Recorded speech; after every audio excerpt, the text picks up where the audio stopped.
Ashamaa dhaggeeffattootaa fi kabajamtoota maatiiwwan miidiyaa Kilolee. Guyyaa har'aa imala waggaa ja'a muummichi keenya Dr. Abiyyi jijjiirama waliin taasisan qabannee jirra. Turtiin keessan hanga dhuma qophii keenyaatti nu waliin haa ta'u. Jijjiiramaan asitti hojiileen mootummaan gama hawaasummaan, dinagdee fi siyaasaan akka biyyaatti hojjetaman abdii guddaa kan namatti horanidha. Fedhii haaromsa guddichi Itoophiyaa piroojeektii sabootaa, sablammootaa fi uummattoota Itoophiyaa walitti hidhedha. Ijaarsi hidhichaa rakkoo walxaxaa jijjiiramaan dura ture keessaa ba'ee sadarkaa xumuraarra ga'uun isaa kan nama jajjabeessuu fi tokkummaa sabootaaf sablammootaa uummattoota biyyattii akka hapheetti walitti hidhuun kan jabeessee sabbata tokkummaa Itoophiyaa yeroo maraati. Kana malee muummichi qaama tarsiimaa badhaadhinaa arguu, badhaadhinaaf hojjechuu fi badhaadhina Itoophiyaa guddittii dhugoomsuuf hojiilee jajjaboo hedduu muummee ministeeraa Dr. Abiyyi Ahmediin waggoottan ja'an darbaniif hojjetamaniin bu'aawwan cululuqoo galmeessanii jiru. Itoophiyaan dhaabbilee kabajaa fi ulfina sadarkaa idil addunyaatti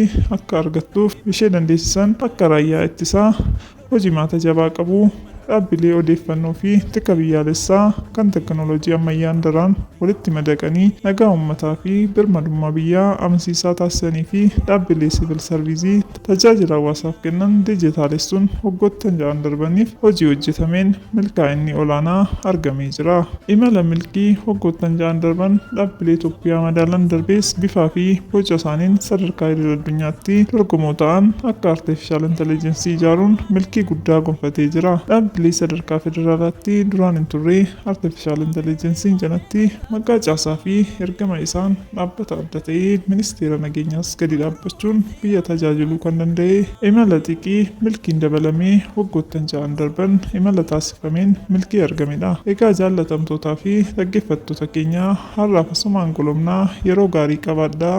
Like, share, subscribe gochuun dagatiinaa galatoomaa.